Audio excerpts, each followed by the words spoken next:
If you want to be our lovers, you gotta get with our friends. Don't you wish your girlfriend was hot like me? Us. We. I'll take that. Hi everybody, my name is Sylvia Nix. And I'm Jaymes Mansfield. And you're watching Thoughts on Pop. In tonight's episode, if you couldn't tell by our Cheetah Girls inspired looks, we're talking about girl groups. The history of them, where they are now, and why they never seem to succeed. The crude and shrewd politics of women in the music industry that band together to find success as one unit. And then one of them breaks off from the rest and starts her own solo career. Most of the time, yes. And then you'll have Kelly Rowland in the background, just doing what Kelly Rowland does. And poor Michelle. Oh. I think we should start at the very, very beginning. Probably one of the most notable first girl groups was like the Andrews Sisters back in like the 40s. In the 1940s. The Andrews Sisters were my grandfather's favorite band, actually. Really? I know. He took my mom or my aunt or somebody to see them at one of the very, very small music venues in Milwaukee at the time where they were... State Fair? Something like that. Probably of that circuit. Yeah, and they were not... It wasn't a very big crowd. The Andrews Sisters stayed a very safe, wholesome option for those who are a little square. And it also started a craze of sister bands. Like we had the Lennon Sisters. And then I go and spoil it all by saying something stupid like I love you. Who were famously parodied on Saturday Night Live on the Lawrence Wilkes Show. Oh, is that the one with the little hands? The little hands, Doolene. Oh my god, that reminds me. I don't know if it was a girl group, but that really creepy song from Mulholland Drive.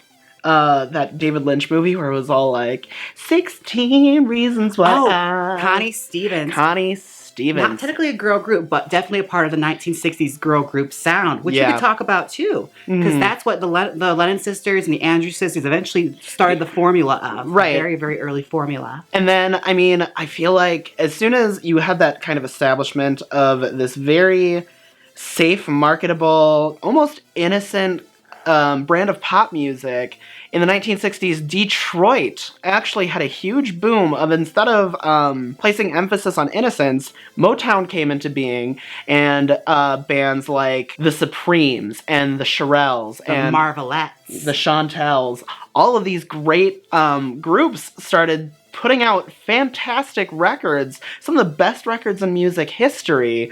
And what I like was the most about this is a lot of these girls were teenage girls, some ranging as young as 11 years old. Yeah. Like the very first girl group to ever score a Billboard Hot 100 hit was the Bobettes with Mr. Lee. Okay. And they were only 11 to 16 years old. Oh, really? Yes. Little girls. And they were touring the Chitlin circuit. That's what it was called at the time. Little girls all by themselves touring, all these cities all on their own, learning how to play instruments, write their own music. Wow. How to, create an act for themselves and perform on stage. Wow. And I remember too, this was the 1960s, so a lot of the music that was coming out at the time, although not obvious, but if you listen between the line, songs like Mr. Postman and He Hit Me and It Felt Like a Kiss, they were starting to have these really heavy and very strong themes. We had so many, the rise of doo-wop Oh. and the girl group sound was ever present for that really short period of time. I want to say a span of maybe 5 years until 64. 5 years, but to this day, there are still so many artists influenced by what they've done. Amy Winehouse, Duffy, Adele, Corinne Bailey Rae. You can hear it in even Lizzo's music and several others in this short, small time period of the 1960s. And girl groups that spanned all spectrums. Right. There were thousands of them, and they all had different sounds. Like the Shirelles were very classical.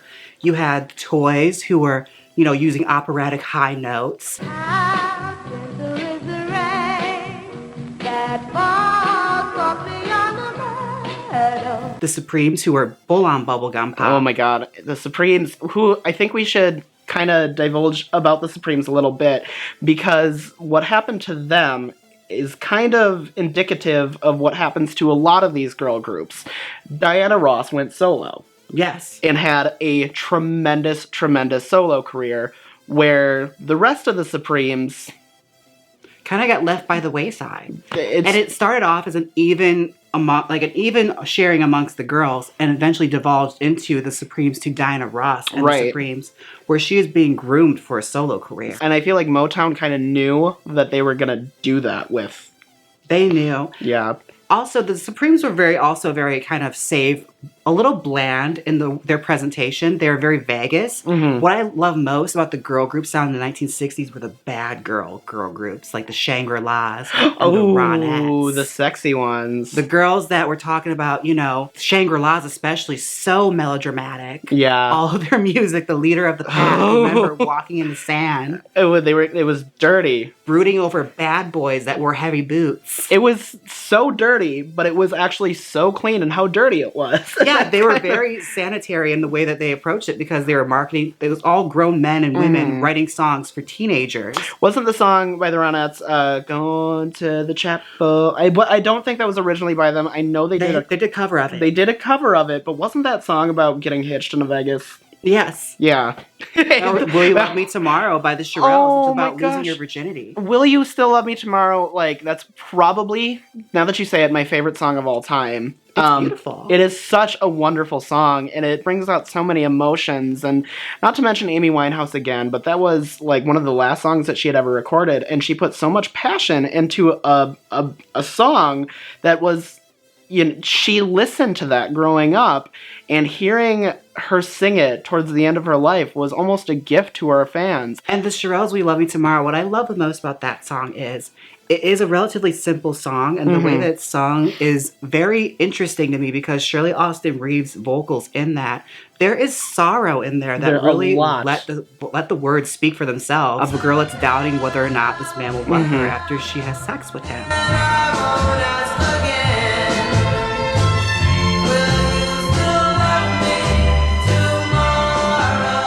And for being the 1960s, too, that isn't something that was really touched upon that much, which you kind of are thankful for these girls who were able to talk about these issues.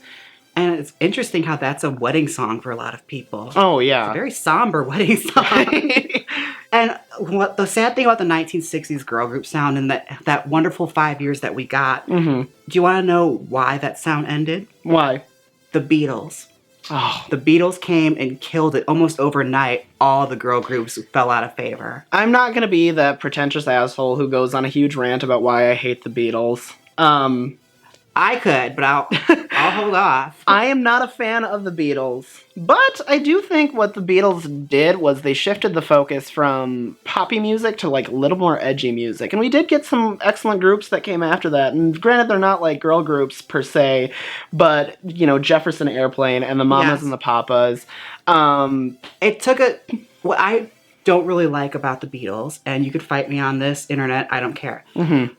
I don't like how they took essentially what was a African-American sound and repackaged it, with four little English boys. Oh my God. All R&B hits, and they even re-recorded some of the Shirelles hits. But the thing with the Beatles, they weren't the first ones to do that. It was very much a practice in Hollywood to redo that. Oh my God. The Rolling Stones, their first 4-5 albums were nothing but covers of Muddy Waters. The Beatles weren't the first people to do that, but the Beatles did it, and it was essentially whitewashed the entirety of the sound. Yeah, and like the Connie Stevenses and the Connie Francises of your world, they were, factory plants that were made by studios to re-record black songs and make them more sanitary for a white audience. Elvis did it 10 years prior. Absolutely. Yeah, and that's just the trend in the music industry that's disgusting and continues even to this day. And from that sound, the girl groups knew they had to evolve, and some girls did. Like we had the likes of LaBelle in the 1960s. Or 1970s. Speaking of LaBelle, you want to talk about dirty. LaBelle did dirty like no one else could. Oh, they ushered in the disco age. Yes. Oh, their music. Oh. And Patti LaBelle, of all people, was known for just crazy. She was drag. She was a drag queen. Hair pieces, hair. Her hair was in the shape of a pyramid at one point. It was amazing.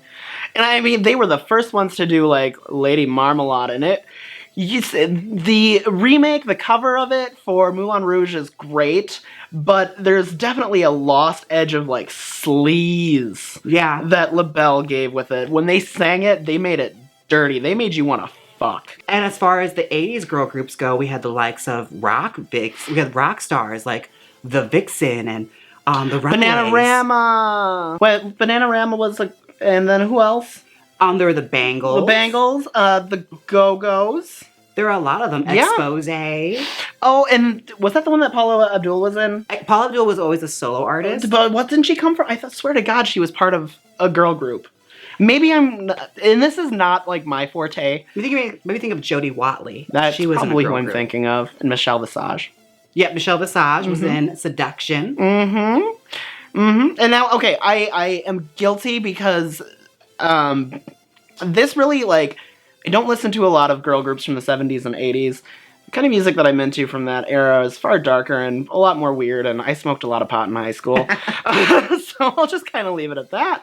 But going back and listening to it, like, when I started doing drag, of course you have to go back and listen. You hear the standards. And you hear the standards, and you just realize, like, how influential and great these artists were to come out and do what they did and have this bizarre aesthetic of these amazing musical sounds that nobody else was doing.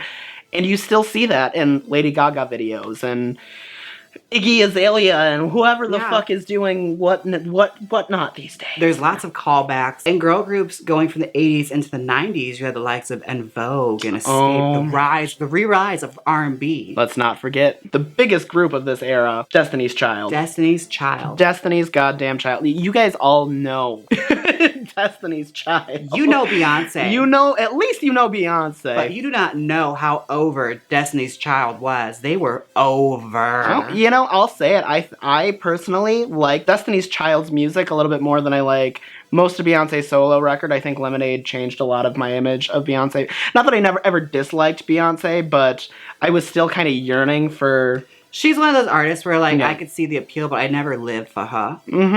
Well, I live for Lemonade, and I live for what she's done since then, but it really was a long time in her solo career.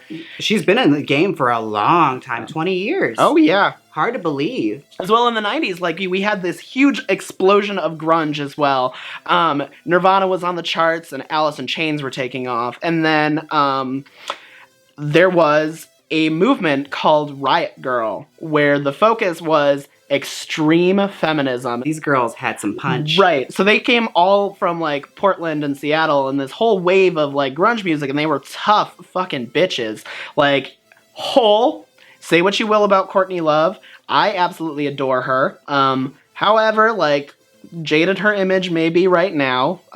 She's a damn good singer and a pretty fine actress, if you ask me. And to be honest, the gay icon whose praises are never sung. She's done tons of charity work for homeless LGBT youth. And one of Rue's best friends for a period of the 90s. Beyond Hole, we had L7, who were tough as shit. Like, I remember one of the biggest things that they did was take out a tampon and threw it at the fucking audience. Girl, they got so much heat for that. Like, it's on every rock and roll controversial list, but it was such a badass act. You talk about punk rock. I'm sorry. I can watch dudes destroy guitars all the fucking time, but the second a girl takes out her tampon and throws it at an asshole in the audience, that's when I'm like, that bitch.